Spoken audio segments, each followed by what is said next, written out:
Hi and welcome. This week I'm taking a look at the new Royal Enfield Continental GT 650.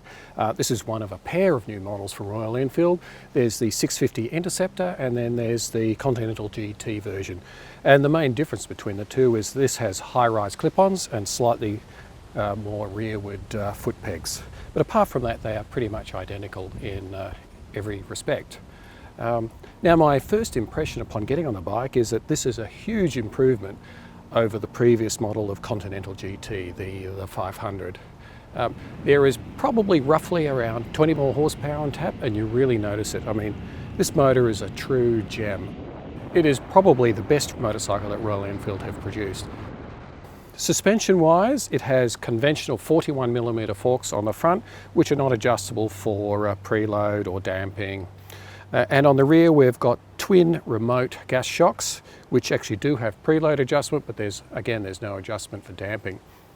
Now I found on this particular bike the suspension is actually quite good. If anything, you might say the front is probably just a tad firm and can get just a little bit skittish over really severe bumps, but the rear suspension in its stock factory settings suited my riding style and my body weight perfectly. I have no real complaints about the suspension. You could probably tweak the front a little bit, but that's more a niggle than a deal breaker.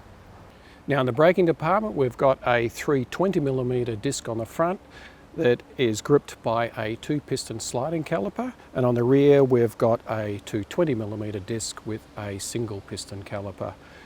Both those calipers are actually made by Brembo, but they're not branded as Brembo calipers. And you also get braided brake lines, which certainly improve the feel at the lever and on the foot pedal. Now I found the front brake to be surprisingly good.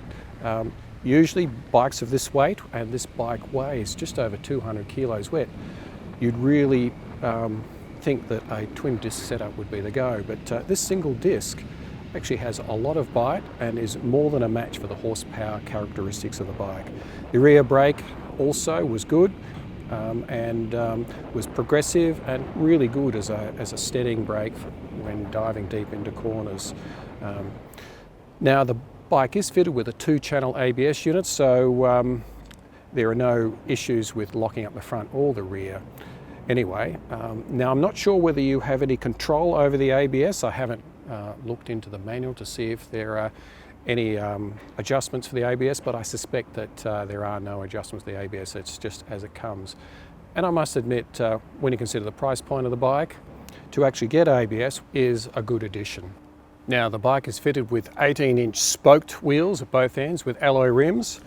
The front one being a 100 by 90 18 and the rear being a 130 by 70 18.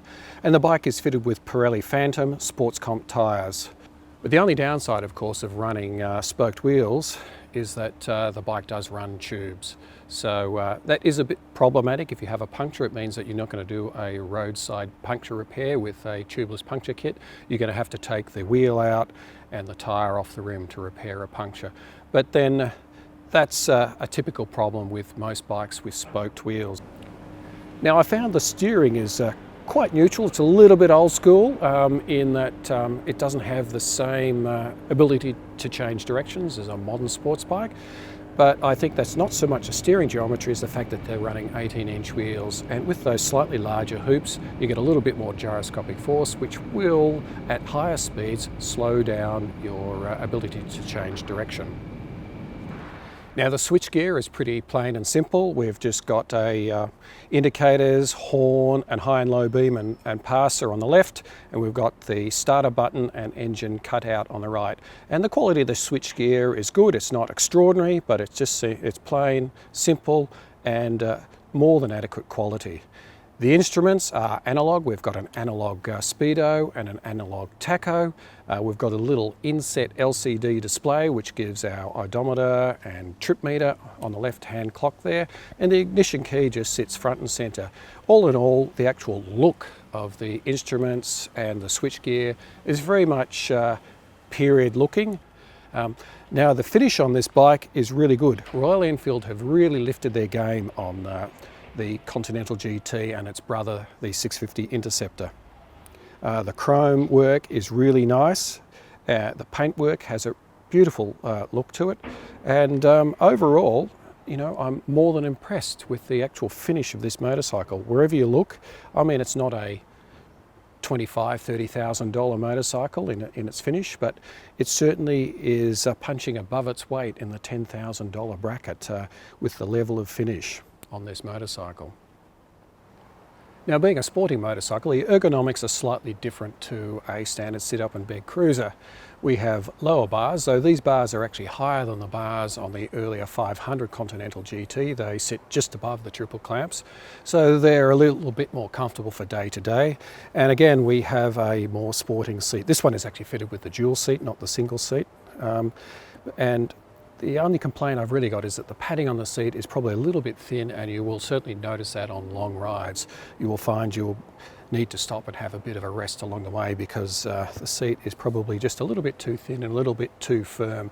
Fine for a sporting role and you know, on a sports bike, but if you want to do a little bit of cruising and touring on this, you may find the seat a little bit uncomfortable on those longer rides. Now, the engine is a standout feature of this motorcycle. It's an air oil-cooled 648cc parallel twin. It's single overhead cam and has 4 valves per cylinder. Bore and stroke is 78mm by 67.8mm, so it's an over-square engine. Compression ratio is actually a leisurely 9.5:1. And interestingly, the engine runs a 270-degree crank. Now, 270-degree cranks are pretty common today, but back in the heyday of British motorcycling, in the 50s, 60s and 70s, when parallel twins like this were all the rage, they were 360-degree, which gave that distinctive British parallel twin sound. Now, a 270-degree crank gives you more a V-twin sound and also improves the low-down torque of the engine. Of course, it will cause more vibration, but in this particular engine, they're running a balance shaft at the front of the engine, contained within the engine cases, to counteract any vibration. And I certainly found that the amount of vibration from this engine was very minimal. Now, the engine puts out 47 horsepower at 7,100 RPM and 42 Newton meters of torque at around 4,000 RPM. It runs a 6-speed gearbox with a slipper clutch, and fueling is taken care of by a Bosch fuel injection system, which is Euro 4 compliant. And according to the factory, it's not far off being Euro 5 compliant either. Now, the exhaust note is a bit of a surprise in that it's a little bit louder than what you'd expect. It's got a really beautiful deep note when you start it up on the side stand.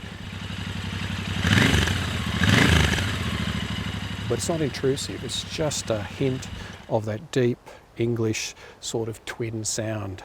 I mean, even though this is a 270-degree twin, as I said, it still has a very Englishy sounding exhaust note, and that's one of the pleasures of this motorcycle, even as a bystander, is to actually hear it go past. On the road, the engine is a real gem. It likes to sit between 3,000 and 5,500 RPM, and between those two figures you are sitting really on maximum torque most of the time, and you just have to open that throttle and it has plenty of get up and go for the market segment that it's catering to, which is a classic cafe racer. I mean, it doesn't have the 150 horsepower of a modern sports bike, it's only got 47 as I said, but you can use all that power and you can really enjoy it, particularly on B-grade roads. I find that the torque delivery coupled with the 6-speed gearbox and the slipper clutch, it's a real pleasure to change up and down gears on the road, and certainly once you get it over 5,000 RPM and you open that throttle right up, it has plenty of acceleration to get up hills or to overtake, and the vibration is really quite minimal from this motorcycle. You know, I keep saying it, but I'm really impressed with this engine. You know, time will tell whether it proves to have longevity, but you know, from a testing point of view, it's truly a great engine. In conclusion, I'd have to say that Royal Enfield have come a long way since producing the Bullet. I mean, this is a thoroughly modern motorcycle, and with this gem of an engine and this nice chassis, good brakes, excellent suspension, and the quality of finish, you know, I think Royal Enfield are onto a winner with the Continental GT and the 650 Interceptor. I mean, at the price point that they're marketing for in Australia, particularly down here in Melbourne, they'll go for around 10,000, a little bit over, depending on what options you have, which is mainly to do with the paint scheme. There's 6 different paint schemes available for these bikes. Some cost more than others.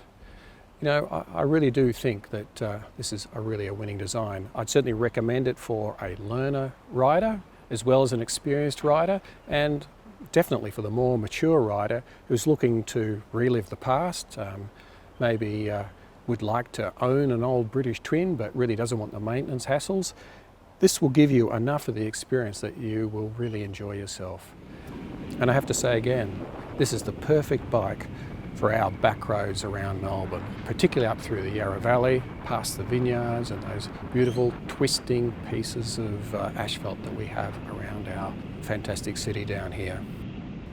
And finally, I'd like to thank A1 Motorcycles in Melbourne, Australia, for loaning me this Royal Enfield 650 Continental GT. And you'll find their contact details in the description below. I'll see you next time.